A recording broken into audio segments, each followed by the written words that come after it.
Hello, Giants family, and welcome back to another episode of the Mother and Son postseason show for family bonding of the New York Giants. We are 7-2. It is an exciting season. Once again, I told you we just need these back-to-back wins, and we already got our first one. So we're gonna get into this, but before we do, we need you to do three very important things for us. Mother, what are they? Okay, one, you have to subscribe. We are trying to build up our little family, and you have to be part of that, right? So definitely subscribe right now. Do it today.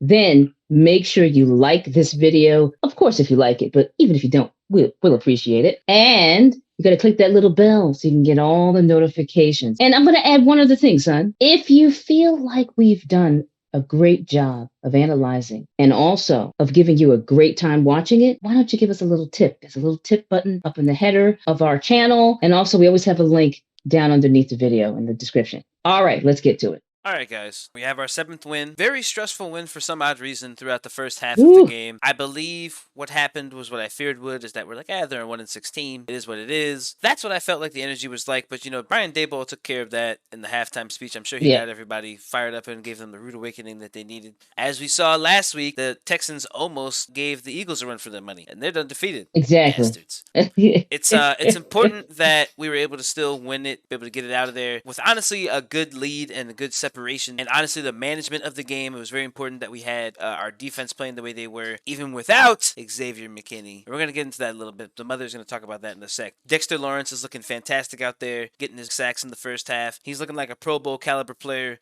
He looks like he's all Yes. pro. I'm excited to see him get his production in place of Leonard Williams. Not really doing a lot, although he is coming back from injury. It's just, what? I'm glad to see that the New York Giants pass rush and front seven are a menace, and the secondary looks great, even with the backups. We even had Pinnock get a sack Yeah. at the end of the game there. That was very surprising to me. I even had a moment of saying, wait a minute, who's Penny? That's what I said. I was like, first of all, who's Pinnock?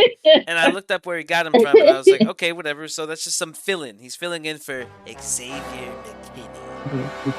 There's a reason I'm doing that right now. I'm a little upset right now, Giants fans. I'm just getting flashbacks of a certain somebody named Jason Pierre-Paul. So, the mother, why don't we just get into that right now? Why don't you let them know what you noticed while we were watching the game? Okay, so the game starts out and they show that one of the team's captains, Xavier McKinney, is rooting everybody on, like bigging up everybody, making everybody feel good before the game starts. And he's out on the field, not dressed to play, of course, but in, street clothes. But he was wearing a jacket covering his left arm. Okay, so he was doing this and then had his arm covered. And I said, okay, what was reported last week was that he had an ATV hand injury. Okay, hand. So it was a little surprising that, he's covering up like this. And they kept it real nebulous. Further into the game, they did another sideline shot of him congratulating, I don't know, I think it was maybe it was Saquon coming back in on the back end. After a touchdown, one of the players made a touchdown. I don't remember. I think it was Saquon. And he's congratulating. This time he's more comfortable, no jacket. And as the picture shows, a screenshot I took from the TV, it shows that he's wearing what looks like a boxing glove, but it reminds me of a club. They called it a club that they put on JPP when he had that fireworks injury years ago when he was on the Giants. I'm starting to think that this hand injury is something a little bit more serious that they didn't want us to really talk about it last week, because even Daboll in press conferences, he kept saying, he hurt his hand. I'm not going to get into it. He kept saying that. And I think the reason why that injury is a little bit more serious than what they want to say. What do you think, son? I think it's, like I said, it's a flashback of what happened to Jason Pierre-Paul. It's very heartbreaking to hear that this is a possibility that it could be more serious than just the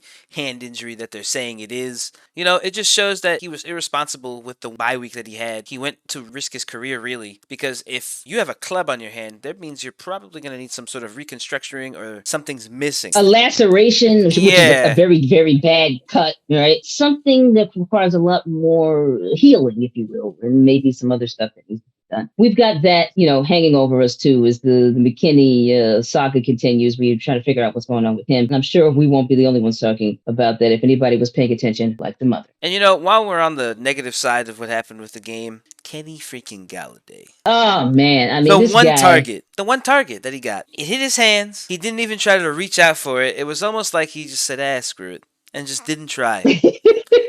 Like I said, giving up. He might be. He reminds me of when Ben Simmons was refusing to shoot. It looks like he doesn't want to play for the Giants. He saw that Kadarius Toney got his way out of here. Maybe he's trying to see if he can get his way out. I don't know, but I like that Yeah, the fans were maybe. booing him. At least the fans were booing him. It They did deserved. not. They did not let him get away with that one without playing him out. Was a really good, Well really good deserved. boost. Well Well deserved. deserved boost. The guy really is a waste of a contract and all that money. He could be getting somebody who can actually deliver some results. Slayton, nice to see him back out there doing his thing, and he One looked touchdown great. today. He looked like one touchdown, and you know what?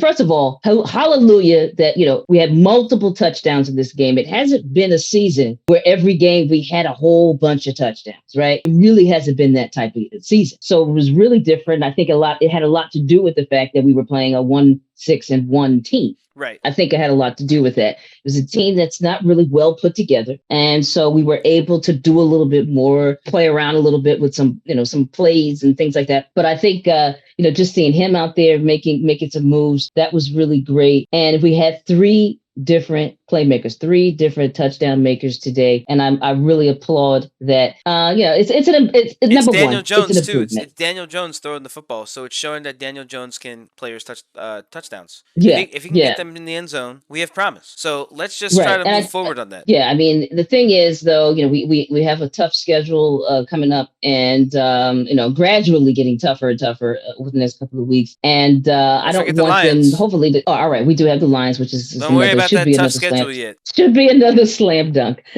Let's for us. It better be. I think I mean look, they just beat the Bears by 1 point barely at the very end of the game. So I mean maybe that's some momentum for them, but we won too. I mean, it wasn't by 1 point. So so Right. I think we'll be Yeah. all right. Yeah, we should be. Let's hope that we get another W in the next in week 11. However, we can't rest on our laurels, and this team still needs to be working to make sure that our offensive squad is up to par.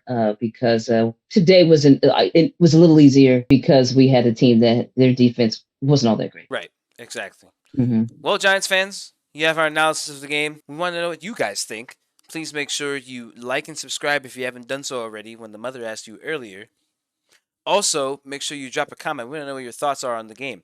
Did you feel that Darius Slayton is deserving of getting another contract? We want to know what you guys think in the comments. Let us know. Also, please make sure that you share this with everybody you know. It's very important that this videos get notoriety and get some exposure. We deserve it. Please help the family grow. It only grows if you guys Please help. help the family grow. And again, I want to reiterate the fact that if you think we're fabulous, if you think we're good, and if you like our banter, remember, we are the first mother and son post game show for any NFL team. Okay, there's no other mother and son doing this. We're the first ones doing it. And once you're the first, you're always the first. Even if somebody else comes after us, we'll always be the first. Why not give us a little tip? We have that PayPal link. Give us a tip. We don't care. Give us a buck. It doesn't matter. We would love it. We would really appreciate it, and it would give us a little bit more impetus to do more of this. So give us a little tip when you have a chance. We'll appreciate it. All right, everyone. Take care. See you next week.